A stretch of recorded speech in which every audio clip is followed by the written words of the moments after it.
आपल्या सगळ्यांच्या जीवनात सक्सेसच्या व्याख्या वेगवेगळ्या असतात. कोणासाठी पैसा, कोणासाठी ओळख, तर कोणासाठी पॉवर. परंतु एक असाही पैलू आहे जो प्रत्येक सक्सेसफुल माणसाचं जीवन परिपूर्ण करतो, गिव्हिंग बॅक टू सोसायटी. आजचा आपला विषय आहे the importance of giving back to society. कारण जेव्हा आपण द्यायला शिकतो तेव्हा जीवनाचं सार्थक होतं. या विषयावर आपले विचार, आपले अनुभव आणि आपल्या लाईफ जर्नीमधून आपल्याला मार्गदर्शन करण्यासाठी एक अशी व्यक्ती येते जी केवळ स्वतःच यशस्वी झाली नाही, तर इतर लाखो जणांनाही प्रेरित केलं. टाळ्यांच्या कडकडाटात स्वागत करूया डॉक्टर सुभाष चंद्रांचं, the father of Indian media.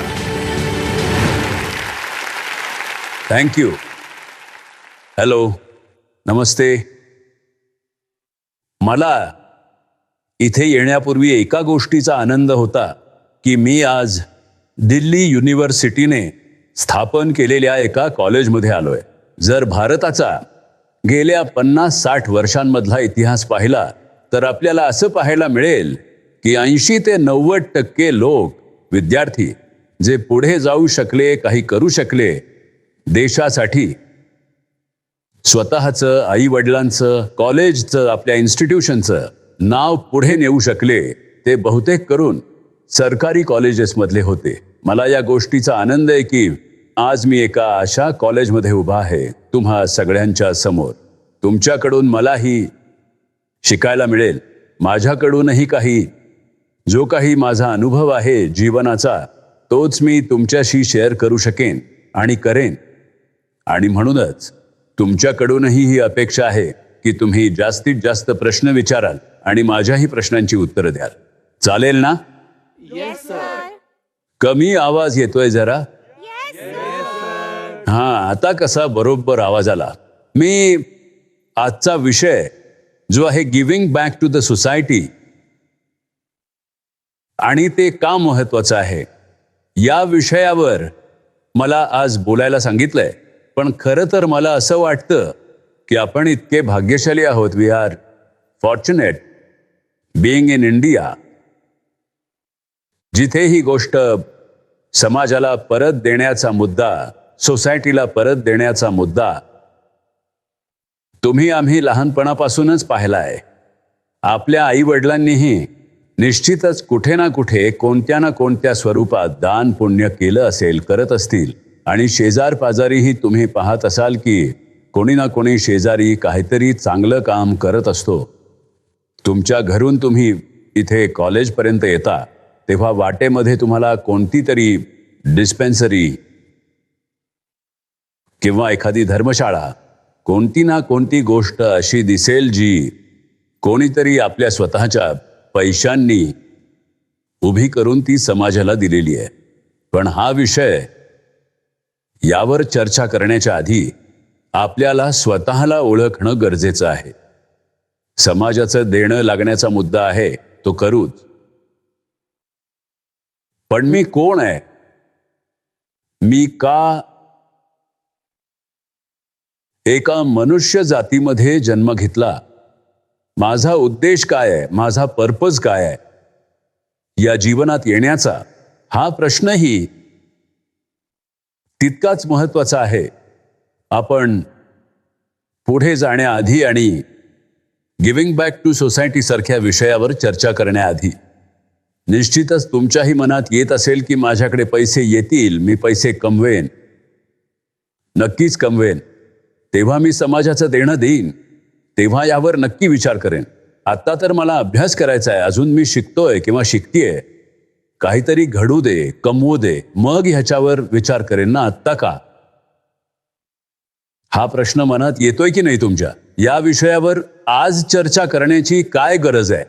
Sir, मला असं वाटतं की फक्त पैशानीच आपण सोसायटीला देऊ शकत नाही, तर अगदी अशा बरोबर. बऱ्याच गोष्टी आहेत ज्यातून आपण सोसायटीला देऊ शकतो. हो, नक्कीच.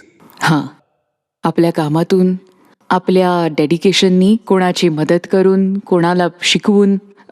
हॉस्पिटल्समध्ये खूप जास्त पेशंट्स असतात, नक्कीच, त्यांची बरोबर मदत आहे. करून. तर पैसाच फक्त महत्वाचा पैसाच असं सगळं नाही. काही नाहीये. अगदी बरोबर. बरोबर. खूप छान, खूप छान. अजून कोणाला काही सांगायचंय का या विषयाबद्दल? की आजचा हा जो विषय आहे तो तुमच्या आजच्या स्थितीमध्ये, जेव्हा तुम्ही कॉलेजमध्ये शिकताय तेव्हा तुमच्यासाठी का महत्वाचा आहे? सर, आम्ही फ्युचर आहोत आपल्या कंट्रीचे, तर सगळ्यांनीच गिव्ह बॅक केलं पाहिजे. आम्ही असे सब्जेक्ट्स पण शिकतो जसे की skill enhancement course, value added course, जे आपल्याला शिकवतात की आपण लोकांना काहीतरी दिलं पाहिजे. आणि जर आपण विचार केला आपल्या पुराणांबद्दल, जसं की गीता, रामायण, महाभारत, हे पण आपल्याला हेच शिकवतात की आपण कोणाची मदत केली तरच आपली आयुष्यात प्रगती होईल आणि तुमची कर्म ही कायम तुमच्या बरोबर राहतील. खूपच चांगली गोष्ट, खूपच. या अशा प्रकारच्या गोष्टी मला फक्त सरकारी कॉलेजमध्येच ऐकायला मिळू शकतात. जर हेच आज मी एखाद्या प्रायव्हेट, ज्यांचं नाव मोठं आहे खूप कॉलेजचं, त्यात मी हे बोललो असतो, तर या गोष्टी कोणी स्वतःहून बोललं नसतं. तिथे काही वेगळ्या गोष्टी असत्या. तर मला असं वाटतं की गिव्हिंग बॅक टू सोसायटी देखील तितकंच महत्वाचं आहे आजच्या या डिजिटलायझेशनच्या काळात आणि युगात. टेक्नॉलॉजी ज्या वेगाने पुढे जातीये आणि वाढतीये, ज्या पद्धतीने आपण सोशल मीडियावर आपला वेळ घालवतोय, जेवढा वेळ आपण स्क्रीनवर घालवतो, त्यामध्ये कधी कधी आपण इतके हरवून जातो की आपल्याला हेही समजत नाही की आपण कोण आहोत, का आहोत, कशामुळे आहोत, आपला पर्पज काय आहे. मी इथे जर्नलिझमचा अभ्यास करतोय किंवा करतीये किंवा बिझनेसचा अभ्यास करतोय, पण पुढे जाऊन मी यामध्ये काय करणार आहे हे देखील माहीत नसतं. तुमच्यापैकी कोणाच्या मनात हा प्रश्न येतो? सर, मला हा प्रश्न विचारायचा आहे, थोडं फिलॉसॉफिकल होत आहे, की या मटेरियलिस्टिक जगात ज्यात आपण आता राहतोय, हाच अंत आहे का ह्याच्या पलीकडे पण काहीतरी आहे? तर मला असं म्हणायचंय की ह्या मटेरियलिस्टिक जगात अचीव्ह करणंच सगळं काही आहे का त्याच्या पलीकडे पण काही गोष्टी आहेत, जसं की आदिगुरु शंकराचार्य किंवा शिवगुप्त सारख्या मोठमोठ्या फिलॉसॉफर्सनी आपल्याला सांगितलंय. म्हणजे तुला असं म्हणायचंय की मटेरियलिस्टिक सक्सेस हाच उद्देश आहे हो, का? का त्याच्या पुढेही काही आहे? नाही, त्याच्या पलीकडेच खऱ्या गोष्टी आहेत ज्या अचीव्ह करायला हव्यात. हे जे मटेरियलिस्टिक गेन्स आहेत, जसं की पैसे कमावणं किंवा एखादं पद मिळवणं, एक चांगला बिझनेसमॅन होणं, या सगळ्या ज्या गोष्टी आहेत, ही केवळ माध्यमं आहेत काही वेगळं मिळवण्याची. मटेरियलिस्टिक जगामध्ये तुम्हाला सक्सेसफुल होणं आवश्यक आहेच जीवनात. मी असं म्हणत नाही की ते नाहीये. याचं कारण आत्मविश्वास, भरवसा, इतर अनेक गोष्टी मिळवण्यासाठी ते आवश्यक आहे. ज्या कुटुंबात तुम्ही जन्माला आलात आणि मोठे झालात, त्यांच्याही काही आवश्यकता असतील, तुमच्याही काही असतील, आसपासच्याही काही असतील. त्या सगळ्यांसाठी हे गरजेचं आहे. पण हा काही खरा उद्देश नाहीये. काहीतरी वेगळं मिळवण्याची ही माध्यम आहे. आता जसं तुम्ही म्हणालात की सगळं जीवनाच्या पलीकडे आहे, तर या जगामध्ये एवढं सफरिंग आहे, दुःख आहे, यातना आहे, तर आपण या गोष्टीला घेऊन स्वतःला कसं मोटिवेट करू शकतो की या नंतर ज्या काही गोष्टी आहेत त्या पुढे त्या माझ्यासाठी चांगल्या असतील, किंवा आपण म्हणतो की स्पिरिच्युअलिटीला मी कनेक्ट करू शकतो किंवा स्वतःला एनलायटन सुद्धा करू शकतो, म्हणजे सगळ्या सीमा ओलांडू शकतो या जगाच्या. हे खूप विचारायचं. चांगला प्रश्न आहे. काय नाव आहे तुझं? सर, अब्दुल्ला. अब्दुल्लानी जो प्रश्न विचारला तो खूपच गहन आहे. मी हे जे काही करतो, वेगवेगळ्या जागी जातो, वेगवेगळ्या इन्स्टिट्यूशन्समध्ये जातो, किंवा एखादा समाज, एखादी सोसायटी एकत्र येऊन एखाद्या शहरात मला बोलावते, मग मी तिकडेही जातो. मी हे कशासाठी करतो? काही प्रसिद्धी, नाव, स्वतःला प्रमोट करण्यासाठी किंवा पब्लिसिटी मिळवण्यासाठी नाही. कदाचित मला या सगळ्याची गरजही नाहीये. पण एक माझ्या कुटुंबामध्ये आणि ज्या कॉलेजमध्ये आपण आत्ता बसलोय, ज्या महान विभूतीच्या नावाने हे कॉलेज आहे, महाराज अग्रसेन, मी त्या महाराज अग्रसेनांचंच एक अपत्य आहे. त्याच समाजातला आहे, अगरवाल समाजामधला. आणि या समाजाने, म्हणजे जेवढं मला माहिती आहे, मी पाहिलंय की माझ्या पणजोबांनी आजपासून 99 वर्षांआधी हे इन्स्टिट्यूट त्यांनी स्थापन केलं आणि हे 100वे वर्ष आहे आमच्या परिवाराचा बिझनेस सुरू होऊन. ते म्हणायचे की दसोंद निकलनी चाहिए. दसोंद याचा अर्थ नफ्यामधली 10% रक्कम ही समाजासाठी दिली पाहिजे, कोणत्या ना कोणत्या चांगल्या कामासाठी. आणि एक गोष्ट मी खूप चांगली बघितली लहानपणी. शाळेतून आल्यावर मी गादीवर बसायचो, काम करायचो, बुजुर्ग जे सांगतील ते करायचो. एखाद्याला पेमेंट देणं, एखाद्याकडून घेणं, ते सगळं कॅशबुकमध्ये लिहिणं. तेव्हा मी पाहायचो की माझे आजोबा जेव्हा कोणी वर्गणी मागायला यायचं एखाद्या शाळेसाठी, हॉस्पिटलसाठी किंवा इतर काही कामासाठी, तेव्हा ते म्हणायचे की ठीक आहे, यांना 51 रुपये द्या. तेव्हा ते एक धर्मादाय खातं लिहिलेलं असायचं त्याच खात्यामध्ये, आणि ते डेबिट साईडला लिहून आम्ही ते देत असू. आणि ते वर्षभर चालूच राहायचं. कारण वर्षाच्या सुरुवातीला तर माहीत नसायचं की नफा किती होणार आहे. शेवटी बिझनेस आहे, नफा तोटा यामधलं काही होऊ शकतं. पण तरीही जेव्हा नफा होईल तेव्हा त्यातले 10% त्या खात्याच्या क्रेडिट साईडमध्ये जमा व्हायचे. तर आम्ही दान करत राहायचो. माहीत नव्हतं की नफा किती होईल ते. पण मी एक बघितलं की कोणत्याच वर्षी ती जी डेबिट साईड आहे ती कधीच क्रेडिट साईडपेक्षा जास्त झाली नाही. म्हणजे तुम्ही जास्त दिलं तर तुमचा नफाही कदाचित जास्त होईल. तर हा विषय मी अशासाठी सांगितला की मी एकदा माझ्या गावी गेलो होतो. तेव्हा वडिलांनी विचारलं की तुझा बिझनेस कसा चाललाय आणि दसोंद देतोस की नाही, काढतोस की नाही अजूनही. मी म्हणलं हो, मी तर काढतो, माझी पुढची पिढी ही काढेल असं वाटतंय. तर त्यांनी विचारलं की तुझे अनुभव कमावलेस त्याचं काय, ते तर नाही वाटलेस तू. तर जीवनामध्ये जे काही अनुभव मी कमावले हा बिझनेस करत असताना 35, 40, 50 वर्षांमध्ये, त्याचाही काही भाग वाटला गेला पाहिजे समाजामध्ये, लोकांमध्ये. आणि त्यासाठी मी हा सुभाषचंद्रा शो सुरू केला, ज्यातून मी अनुभव सुद्धा देऊ शकेन.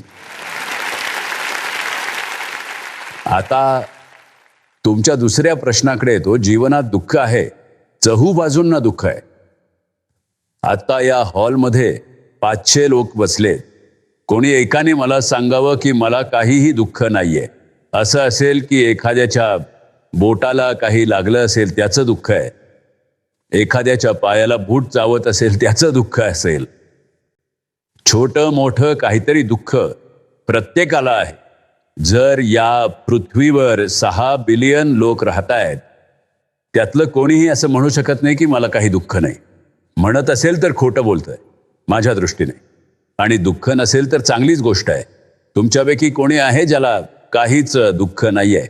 सॉरी, मगाशी मी जरा चुकीचं बोललो की कोणी असं म्हणलं तर तो खोटं बोलतोय. तसं नसतं म्हणलं तर तुमच्यापैकी कोणीतरी उत्तर दिलं असतं. तर दुःख सगळीकडे आहे. दुःखातून आपण बाहेर कसं येऊ शकतो यासाठी अध्यात्म आहे, यासाठीच स्पिरिच्युअलिझम आहे. आणि वेगवेगळ्या समाजामध्ये वेगवेगळ्या पद्धतीने त्याचे मार्ग सांगितले आहेत. हिंदुइझममध्ये वेगळं असेल, बुद्धिझममध्ये वेगळं असेल, मुस्लिम समाजाचे मार्ग वेगळे असतील, ख्रिश्चनचे वेगळे असतील, पण ते मार्ग येतात एकाच ठिकाणी, एकाच रस्त्यावर. पण आपण त्यावर चालत नाही. हे जे आपलं देणं आहे ना, परत to give back to the society, ही अनेक गोष्टींपैकी एक आहे ज्यामुळे तुमचं दुःख कमी होतं. तुम्ही दुःखातून बाहेर येता. मला वाटतं तुला प्रश्नाचं उत्तर मिळालंय. सर, जसं फॉर एक्झाम्पल, जर आपण म्हणजे ज्या प्रकारे हे जग बनलेलं आहे, जर आपल्याला असं वाटलं की पुढे मरणानंतर कुठलीच स्पिरिच्युअलिटी किंवा कुठलंच जग नाहीये, तर जगण्याला काय अर्थ उरेल? मग मिनिंग ऑफ लाईफ राहणारच नाही ना. ही आशा देते आपल्याला की पुढे मिनिंग ऑफ लाईफ आहे, अशा प्रकारे आपल्याला जगायचंय. म्हणजे तुम्हाला असं म्हणायचंय की जीवनात काही पर्पज नसेल, जर मटेरियलिस्टिक गेनचा, हा प्रॉफिट लॉसचा आभास नसेल, तर जीवनाचा काय पर्पज आहे, हेच म्हणायचंय तुम्हाला की आणखी काही? Yes sir. तर हाही खूप चांगला प्रश्न विचारलात तुम्ही. पण ह्याच्यावर मी तुम्हाला एक काउंटर क्वेश्चन विचारतो. कधी कधी आपल्याबरोबर इतकं वाईट होतं या जीवनामध्ये आणि तुम्ही अतिशय गंभीर अशा समस्येमध्ये अडकता. तुम्ही ज्या कोणत्या ईश्वराला, मग तो अल्लाह असेल किंवा कोणताही देव ज्याला तुम्ही मानत असाल, त्याला तुम्ही विचारता की माझ्याबरोबरच हे का झालं, मी तर कोणाचं काही वाईट नाही केलं, मी तर कोणाला काही दुःख नाही दिलंय. मग माझ्याबरोबरच असं का? मीही माझ्या शिक्षकांना विचारलं हे एकदा. तेव्हा ते म्हणाले की तुला माहितीही नाहीये की कोणत्या जन्मात कोणत्या कारणाने तुमचा डेबिट बॅलन्स निगेटिव्ह होता, ज्यामुळे तुम्हाला हा त्रास होतोय. तर हे दुःख आहे, सुख आहे, जीवनाचा जो विषय आहे ना, हा नक्कीच तुमच्या मागच्या जन्माच्या कर्मांमुळे असतो. आतापर्यंत तुमचं जे जीवन आहे ते तुमच्या मागच्या कर्मांमुळे आहे, आधी केलेल्या कर्मांमुळे, आधी केलेल्या गोष्टींमुळे आहे. मग ती या जन्माची असोत, मागच्या जन्माची असोत, किंवा माहीत नाही त्याच्याही आधीच्या जन्माची. आणि आता जे तुम्ही कराल त्याने तुमचं भविष्य घडेल. पुढे जे काही होणार आहे ते आत्ता केलेल्या कामांमुळे होईल. तर म्हणूनच हा जो एक प्रश्न आहे ना, की वेगवेगळे समाज या गोष्टी मानतात. 80% जीवनाची जी पद्धत आहे ते पुनर्जन्माला मानतात, आणि काही जण असे आहेत जे पुनर्जन्माला मानत नाहीत. आपण काही त्यांच्या खोलामध्ये जायचं नाहीये. आपण असं म्हणत नाहीये की तुम्ही मानाच किंवा नका मानू, परंतु पुनर्जन्म आहे असा आभास आपल्याला होतो जेव्हा तुम्ही म्हणलात की पर्पज काय आहे. तर पर्पज शोधावा लागेल. म्हणूनच मी तुम्हाला पहिल्यांदा सांगितलं की गिव्हिंग बॅक टू सोसायटीच्या विषयावर बोलण्याआधी आपल्याला हे समजून घ्यावं लागेल की what is the purpose of my life, why am I here as a human being. Sir, आपण जर पत्रकारितेविषयी बोललो तर हे असं एक प्रोफेशन आहे ज्यात तुम्ही कायम सोसायटीला काहीतरी देता, आपण सत्य समोर आणतो. पण सर, असं होतं ना की मी बघितलंय असे कितीतरी पत्रकार आहेत, ते जेव्हा खरं बोलतात तेव्हा ते ट्रोल होतात, जेव्हा ते काहीच बोलत नाहीत तेव्हा ते ट्रोल होतात. सर, असा एक पॅराडॉक्स आणि डिलेमा आहे की काय करायचं आपण खरं बोलायचं की नाही बोलायचं, की फक्त बघत राहायचं समोर जे काही चाललंय ते. पण सर, जे काही चाललंय ते बघत राहणंही चुकीचं आहे आणि काही बोलणंही चुकीचं आहे. मग सर, अशा परिस्थितीमध्ये आपण काय केलं पाहिजे? कुछ तो लोग कहेंगे, लोगों का काम है कहना. येस, हो हो. एक जर्नलिस्ट म्हणून तुम्ही त्या व्यवसायात जात असाल आणि तुमच्यात हिंमत असेल तर तुम्ही खरं बोला. आणि तुम्ही ट्रोल झालात तर होऊ द्या, काही फरक नाही पडत. पत्रकारिता ही तुम्हाला निर्भीड व्हायलाच शिकवते.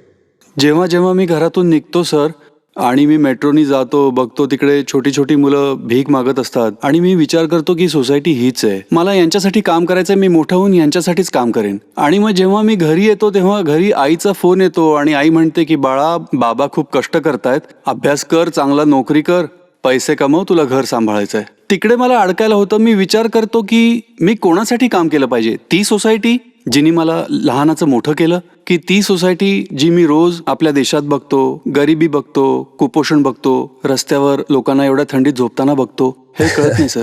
खूप चांगली तुमची भावना आहे. भावूक होऊन तुम्ही हा प्रश्न विचारलाय आणि बरोबर प्रश्न आहे. तर हा सकारात्मक विचाराचा एक भाग आहे. तुम्ही जेव्हा रस्त्यावर एखाद्या गरीब माणसाला, मुलाला भीक मागताना पाहता तेव्हा त्याचा आउटकम काय असेल, रिझल्ट काय त्याचा? तर तुम्ही काम करा, मेहनत करा, पैसे कमवा, आणि पैसे कमवाल तेव्हा त्याचा काही भाग हा समाजाच्या भल्यासाठी तुम्ही वापरला पाहिजे. आणि त्यामुळेच पूर्ण समाज एकत्र पुढे जाईल.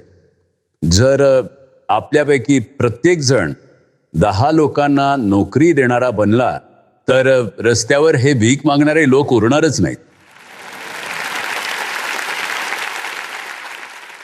मी त्याच्यासाठीही काम करेन आणि घरासाठीही काम करेन. या दोन्ही गोष्टी आवश्यक आहेत.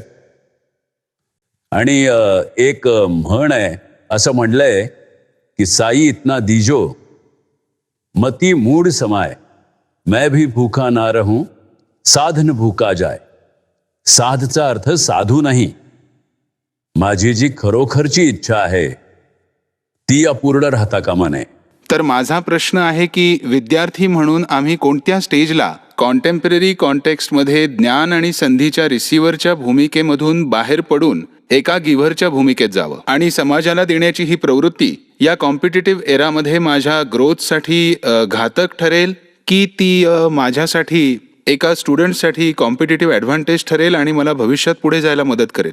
नक्कीच मदत करेल, कारण चांगलं काम करण्यामुळे कधीच नुकसान होत नाही.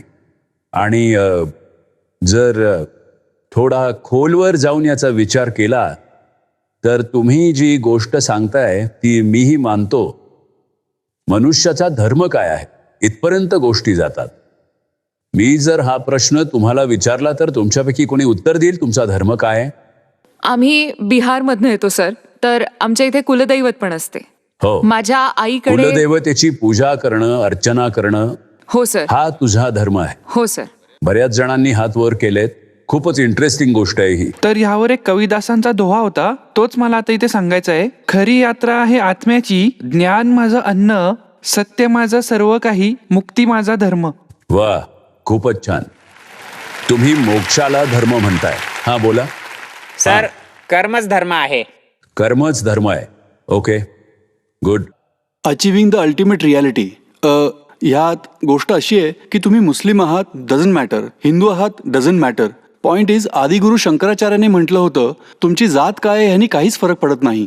तुमचा धर्म आहे अंतिम सत्यापर्यंत पोहोचणं. What is the ultimate reality? Ultimate reality म्हणजे ब्रह्म. जेव्हा विश्वाची निर्मिती झाली तेव्हा काश्मीरी शैविझम नुसार 36 एलिमेंट्स पासून विश्वाची निर्मिती झाली आणि त्या प्रत्येक एलिमेंटमध्ये अंतिम सत्य दडलेलं आहे, परशिवा. त्या परशिवाला जर तुम्हाला प्राप्त करायचं असेल तर तुम्हाला ब्रह्मन इज अल्टिमेट रियालिटी असं म्हणायचं. अंतिम सत्य. ओके.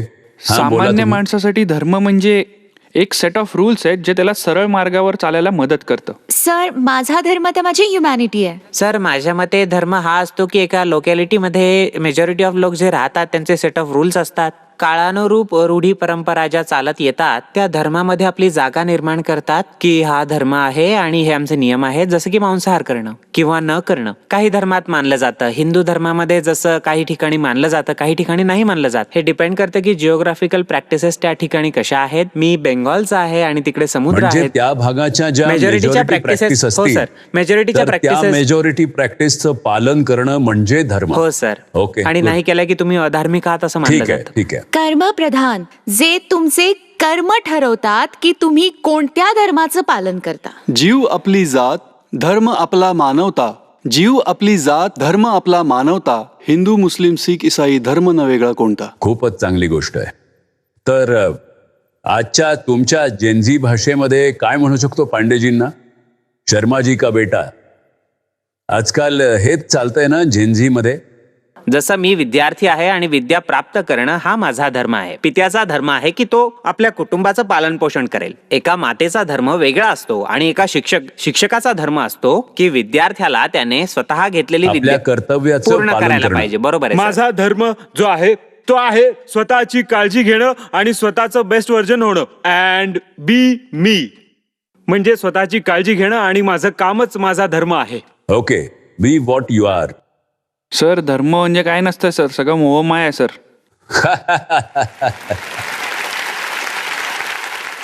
हे सगळं इल्युजन आहे. हो सर.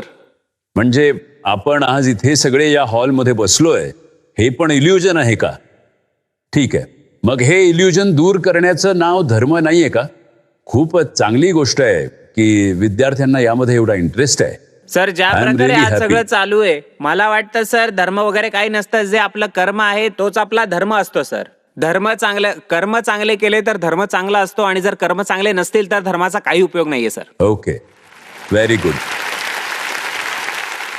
सर, मला असं वाटतंय की माझा धर्म आहे माझ्या आईवडिलांची सेवा करणं. याहून मोठा कोणताही धर्म नाही. खूपच चांगली गोष्ट आहे. समाजातून द्वेष आणि वैर समजा नाहीसं झालं तर मी म्हणेन की धर्माची व्याख्या पूर्ण होती आणि आपण जगतोय खरं खरं. फारच छान बोललास. हे जे तुम्ही म्हणलात ना, राग आणि द्वेष. राग आणि द्वेष हेच आपले दोन सगळ्यात मोठे नाही, हेच शत्रू आहेत. जर राग आणि द्वेषातून आपण बाहेर पडू शकलो तर मग आपण अल्टिमेट ट्रूथ पर्यंत पोहोचूच. पण असो, मी परत धर्माच्या व्याख्येवर येतो, पण त्याआधी इथे असलेल्या सगळ्यांची आणि जे हा कार्यक्रम घरी बसून पाहतायत त्यांचीही, लाखो करोडो लोक, त्या सगळ्यांची मी हात जोडून माफी मागतो आणि मला जे शिकायला मिळालं त्यावरून धर्माची व्याख्या काय आहे ते सांगतो. कोणाला वाईट वाटलं तर मी आधीच क्षमा मागतो. माझ्या विचारानुसार हिंदू, मुस्लिम, ख्रिश्चन हे धर्म नाही आहेत, हे समाज आहेत. या सगळ्या केवळ पूजा करण्याच्या वेगवेगळ्या पद्धती आहेत. हे गट आहेत. मी हिंदू समाजामधला आहे, हा या समाजाचा, हा या समाजाचा. धर्म ज्याला म्हणलंय आणि त्याला सनातन म्हणलं गेलंय. आणि परत एकदा सांगतो, सनातन धर्म म्हणजे असं नाही की हिंदूंचा धर्म. सनातनचा अर्थ आहे जो आधी काळापासून चालत आलेला आहे. आणि धर्म म्हणजे नक्की काय? नेचर्स लॉ, निसर्गाचा जो नियम आहे तोच धर्म आहे. आणि या निसर्ग नियमानुसार जो मनुष्य चालतो तो धार्मिक आहे. मग निसर्ग नियम काय आहे? जर निसर्ग नियम आपण पाहिला तर असं म्हणलेलं आहे की दुसऱ्याला कोणतीही हानी पोहोचवू नका, नुकसान करू नका, कोणाचं वाईट चिंतू नका, वाईट विचार करू नका, पर्यावरणाचं, वातावरणाचं नुकसान करू नका. झाडाझुडपांमध्येही जीवन आहे आणि झाडाझुडपांमध्येच नाही, जड वस्तूंमध्येही चेतना आहे. आता ही खुर्ची आहे, हे कार्पेट इथे आहे, यामध्येही जीवन आहे. जीवाचं नुकसान करू नका. आणि तसंच धर्म जो असतो तो युनिव्हर्सल धर्म असतो. तो कोणत्या एका जातीचा, समाजाचा, देशाचा किंवा एका व्यक्तीचा धर्म नसतो. आणि जे निसर्ग नियम आहेत त्याप्रमाणे तुम्ही चाललात तर निसर्ग तुम्हाला मोबदलाही देतो आणि शिक्षाही देतो. तुम्ही विचाराल का, कसं? तुम्ही जेव्हा एखाद्याची मदत करता तेव्हा मनाला जी संतुष्टी मिळते, जो आनंद मिळतो, तो निसर्गाचा मोबदला आहे, लगेच मिळणारा त्या क्षणी. जर तुम्ही राग येऊन एखाद्याला शिवी दिलीत तर लगेचच तुम्हाला त्याची शिक्षा मिळते. आणि कोणत्या स्वरूपात मिळते? तुमचं शरीर थरथरू लागतं, तुमचं डोकं दुखू लागतं, तुमची विचार क्षमता कमी होते. हा निसर्ग नियम आहे. तुम्ही दुसऱ्याचं नुकसान कराल तेव्हा कराल, पण आधी तुम्ही स्वतःचं नुकसान करता. तर हे जे निसर्ग नियम आहेत ते सगळ्यांसाठी आहेत. आपण एकमेकांबद्दल राग आणि द्वेष न ठेवणं हाच धर्म, खरा धर्म आहे. आज आपल्यामध्ये एक खूप चांगली व्यक्ती आहे ज्यांच्याकडून आपण खूप शिकू शकतो. आपल्यामध्ये आहेत अनूपजी खन्ना. आपण त्यांचं स्वागत करूया. अनूप खन्नाजींबद्दल सांगायचं तर या, मी असं सांगेन, दी मॅन बिहाइंड दी दादी की रसोई ते आहेत मिस्टर अनूप खन्ना. ऐकलंय तुम्ही हे नाव? तुमचं खूप खूप स्वागत आहे अनूपजी. नमस्कार सर. हे दादी की रसोई जे चालवतात त्यामध्ये जी कोणी व्यक्ती खाण्यासाठी येते त्यांना हे हीन भावनेनी, गरीब आहे अशा दृष्टीने पाहत नाहीत. त्यांचा पूर्णपणे आदर ठेवतात. त्यांच्याकडून केवळ 5 रुपये घेतात जेणेकरून त्यांचा स्वाभिमानही टिकून राहील आणि त्यांना पोटभर घरी शिजवलेलं चांगलं जेवण मिळेल. तर तुमचं स्वागत आहे अनूपजी या कार्यक्रमामध्ये. खूप आभार. तर तुम्ही ऐकलंच असेल आज इथे जी काही चर्चा झाली ती. हो नक्की. तर तुम्ही सांगू शकाल का की हे का सुरू केलं, कसं सुरू केलं, कधी सुरू केलं? बसा ना. खूप खूप धन्यवाद सर. कसं आहे, कोणतीही गोष्ट मला नाही वाटत की पहिल्या दिवसापासूनच यायला लागते. मी 1984 मध्ये नोएडामध्ये आलो होतो सर. आणि तेव्हापासून काही ना काही सोशल वर्क करण्याची इच्छा यासाठी झाली कारण माझे वडील फ्रीडम फायटर होते. त्या काळी सर सेल्फी वगैरे काही नव्हतं. त्या काळी स्वाक्षरी पुस्तक असायचं. तर माझ्याकडे वडिलांचं एक स्वाक्षरी पुस्तक आहे. त्यामध्ये महात्मा गांधी, मोहम्मद अली जिन्ना, फिरोज गांधी, विनोबा भावे, सायकल दिल्लन शहनवाज हे सगळे आयएनएचे फाउंडर मेंबर्स वगैरे या सगळ्यांच्या स्वाक्षऱ्या होत्या. तर वडील एक गोष्ट नेहमी म्हणायचे की मी बिझनेस बघतो, तू थोडंसं सोशल वर्क करू शकतो. तर या कारणाने मी इथे केमिस्ट असोसिएशनचा अध्यक्ष होतो. तर आम्ही कधी मेंबरशिप घेतली नाही. मेंबरशिपच्या ऐवजी मी म्हणलं जर थंडी आली आहे तर तुम्ही ब्लँकेट वाटा. तर 100-200 ब्लँकेट यायचे, ते वाटायला लागलो आम्ही. तर काही ना काही करत होतो आम्ही. ट्रॅफिकसाठी खूप काम केलं, या स्कूल्समध्ये वगैरे इव्हॅक्युएशन ड्रिल्स केल्या. पण सर प्रॉब्लेम कुठे यायचा, कुठे ना कुठे जाऊन अडकायचो आम्ही. जसं एकदा मी ट्रॅफिक कंट्रोल करत होतो सर, तर एका साहेबांना म्हणलं गाडी इकडनं घ्या. तर म्हणले तू काय अधिकारी वगैरे का कुठला? तर सडनली असा प्रश्न आला की माझ्याकडे पॉवर तर नाहीये, मी का समजावतोय त्याला मग. तर असे अडथळे मध्ये मध्ये यायचे. तर मी एकदा म्हणालो की माझ्या तर जसं तुम्ही ऐकलत की हे काय म्हणाले की चांगलं काम करण्यापासूनही समाजातले काही लोक तुम्हाला अडवतात, कामात मोडता घालतात, जे तुम्हाला नको नको ते प्रश्न विचारतात आणि त्याची उत्तरं नसतात सर आमच्याकडे. हो, काही हरकत नाही. एकदा काय झालं सर, माझ्या आईची तब्येत थोडीशी खराब होती. तर आम्ही डायनिंग टेबलवर बसलो होतो. तर आई म्हणाली माझ्या वाटणीचं जेवण कुणा गरीबाला द्या, तुम्ही इतकं सोशल वर्क करता. तर मी म्हणालो की आई तू असं किती खातेस, एका पक्षाचं जेवण होऊ शकतं फक्त यात. तर माझी मुलगी तेव्हा म्हणाली की दादीची इच्छा आहे तर दादीची रसोई सुरू करूया. नंतर नाव मोठं झालं आणि मग असं खूपच झालं चांगली की गोष्ट आहे. मग आता हे जरा- बघा, जीवनामध्ये ज्या काही चांगल्या गोष्टी होतात त्या अचानकच होतात, त्या ऑल ऑफ अ सडनच होतात. हे तुम्ही मनाशी पक्क करून ठेवा. तुमचं जीवन खूप दीर्घ आहे आणि खूपशा चांगल्या गोष्टी तुमच्या आयुष्यात अचानक होतील. त्यावेळी तुम्हाला जागरूक राहावं लागेल, नाहीतर त्या गोष्टी सुटून जातील. हे कायम लक्षात ठेवा. ती संधी गमावू नका. हे कधीपासून चालवता तुम्ही सर दादीजी हे की 21 रसोई? ऑगस्ट 2015 पासून सुरू आहे. 10 वर्ष 2000. झाली आणि देवाच्या आशीर्वादाने वादळ वारा पावसात नेहमीच, इव्हन कोरोना टाइम मध्ये सुद्धा आम्ही दादी की रसोई बंद झाली होती तर 100-150-200 पॅकेट डेली गहू डाळ तांदूळचे 5 किलो ते डाळ तेव्हाही आणि- वाटत होतात हो तुम्ही. डेली जायचे आमच्याकडून. मग दिवसाला किती लोक जेवतात आमच्या दादीजी की इथे रसोई? 400 ते 500 लोक डेली जेवतात. 400-500. खूप अच्छा. आणि आम्ही सुरुवात केली होती, मला इकडे सांगावंसं वाटतं सर, आम्ही फक्त खिचडीपासून सुरुवात केली होती आणि मग हळूहळू लोक जोडली गेली. कोणी म्हणलं माझ्या मुलाचा वाढदिवस आहे, मी काय करू? मी म्हणलं रसगुल्ले वाटा तुम्ही. कोणी म्हणलं माझ्या घरी आज हे आहे, तर मी म्हणलं तुम्ही बिस्किट वाटा. आजच्या तारखेला सर पोळी पण आहे, रसगुल्ला पण आहे, पेढा पण आहे, फ्रुट्स पण आहेत. मुलांसाठी टॉफीज वगैरे, जसं आपण लहानपणी जायचो शाळेच्या बाहेर पेरू बोरकूट काहीतरी खायचं, असं सगळे मुलं सगळी आमच्या इथे येतात. त्यांना 5 रुपयामध्ये खूप साऱ्या गोष्टी मिळतात. पण माझीही काल इच्छा झाली सर. की मी यावं दादीजी की रसोईमध्ये आणि 5 रुपये देऊन आमचं जेवण खूप मोठं करावं. सौभाग्य असेल जर तुम्ही एकदा आलात तर. हा. पण मी आता इथे तुम्हा सर्वांचं बोलणं ऐकत होतो तर सर मला एक छोटीशी गोष्ट बोलायची आहे सर.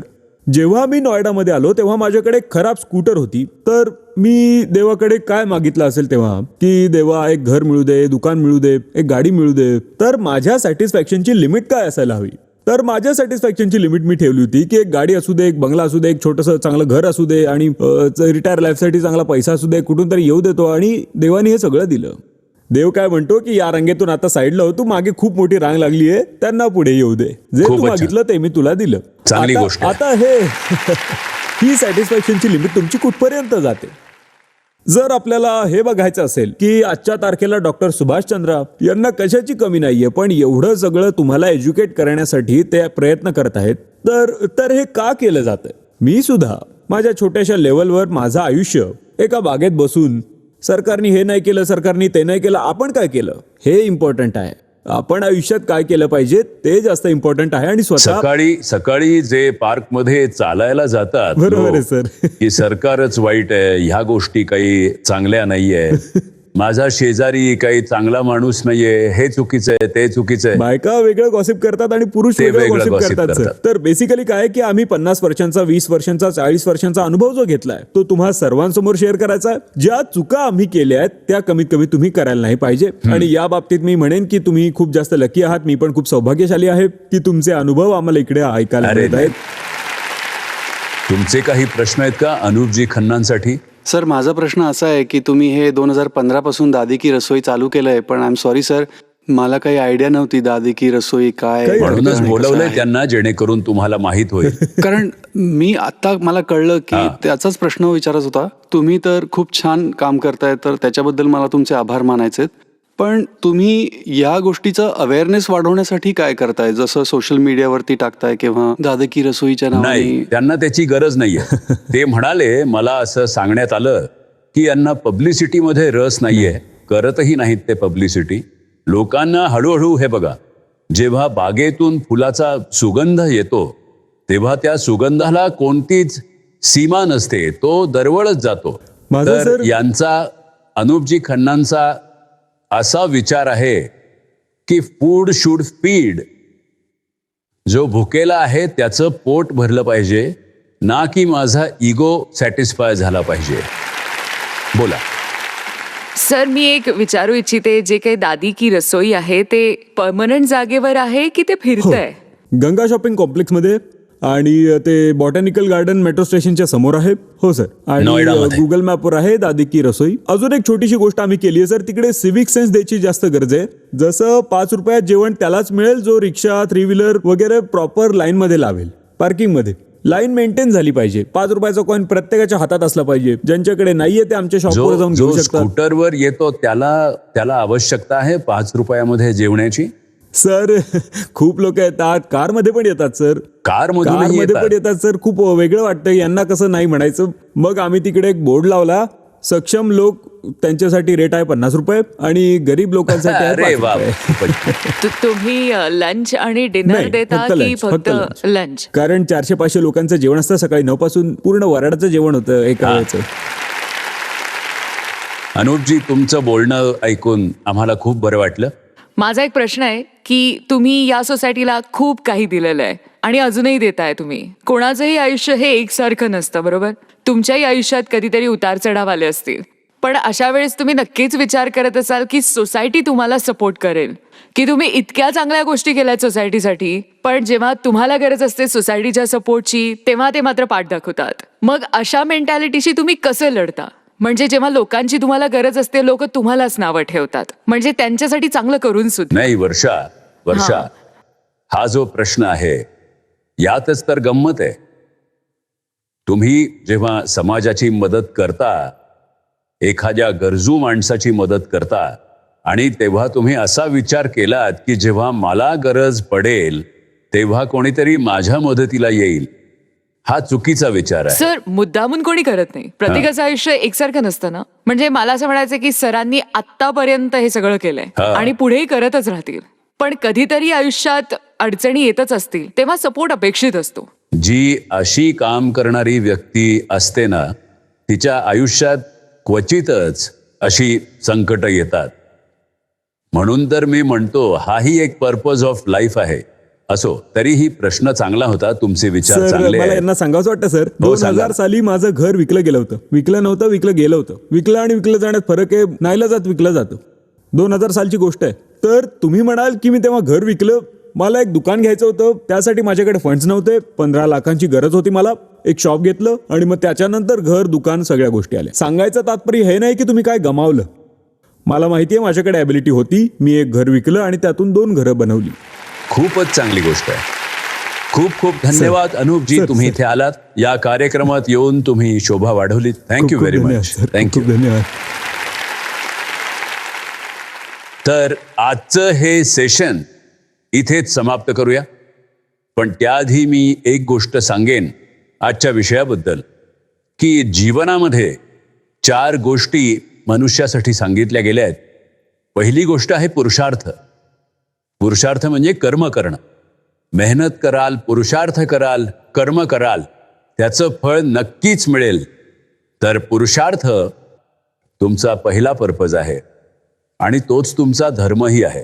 आजच्या मटेरियलिस्टिक जगात बोलायचं झालं तर तो धर्मही आहे. जसं कोणीतरी म्हणालं की माझ्या आईवडिलांची सेवा करणं हाच माझा धर्म आहे.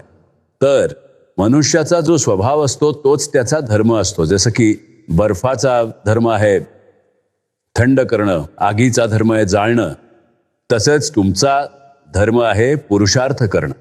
दुसरं आहे अर्थ. अर्थ म्हणजे पैसे कमावणं. आपण आजच्या युगात आहोत, मटेरियलिस्टिक जगामध्ये आपण आहोत. आजकाल तर संन्यासी लोकांनाही धनाची आवश्यकता आहे, जी खरं तर नसली पाहिजे. तर दुसरं आहे अर्थ. तिसरं काम. काम म्हणजे भोगणं. जो अर्थ कमावलाय त्याचा योग्य उपभोग घेणं, आणि त्यानंतर आहे मोक्ष. मोक्ष म्हणजे जे अंतिम सत्य आहे ते जाणून घेणं.